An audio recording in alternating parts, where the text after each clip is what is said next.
మహబూబ్ నగర్ జిల్లా దేవరకద్ర మండలం డోకూరు గ్రామంలో కోయిల్సాగర్ ప్రాజెక్టు ఎడమ కాలువ నీళ్లు రాక పంటలు ఎండిపోయి రైతులు పుట్టెడు దుఃఖంలో ఉన్నారు. రైతు మొగిలన్న ఏడుస్తూ మాట్లాడిన వీడియో చూసి చెల్లించిపోయిన దేవరకద్ర మాజీ ఎమ్మెల్యే ఆల వెంకటేశ్వర రెడ్డి ఫోన్లో పరామర్శించి ధైర్యం చెప్పారు. రైతు మొగిలన్న ఆల వెంకటేశ్వర రెడ్డికి తన బాధను చెప్పుకున్నారు. 4 ఎకరాల్లో వరి పంట వేస్తే మొత్తం ఎండిపోయిందని, పంట కాపాడుకోవడానికి బోర్లు వేస్తే ఫలితం లేకుండా పోయి దాదాపు 3 లక్షలకు పైగా నష్టపోయానన్నారు. చేతులు జోడించి నీళ్లు వదలమని ఇటు ఎమ్మెల్యేను అటు అధికారులను వేడుకున్నా కనికరించలేదన్నాడు. ఎమ్మెల్యే చుట్టూ 4-5 సార్లు తిరిగి పొట్ట దశలో ఉంది, 2 రోజులు నీళ్లిస్తే పంటను కాపాడుకుంటామని చెప్పి వేడుకున్నా కూడా నీళ్లు వదలలేదని చెప్పి రైతు తన బాధను చెప్పుకున్నాడు. గ్రామంలోని మిగతా రైతులంతా కూడా ధైర్యంగా ఉండాలని, కోయిల్సాగర్ ప్రాజెక్టు అధికారులతో మాట్లాడి మిగతా పంటను కూడా కాపాడుకునే విధంగా ప్రాజెక్టు అధికారులతో మాట్లాడతారని దేవరకద్ర మాజీ ఎమ్మెల్యే ఆల వెంకటేశ్వర రెడ్డి రైతులకు భరోసానిచ్చారు.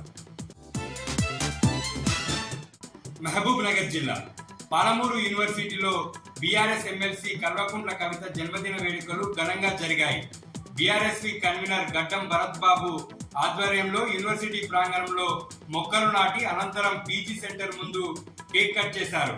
పాలమూరు యూనివర్సిటీ విద్యార్థులు ఎమ్మెల్సీ కల్వకుంట్ల కవితకు జన్మదిన శుభాకాంక్షలు తెలియజేశారు.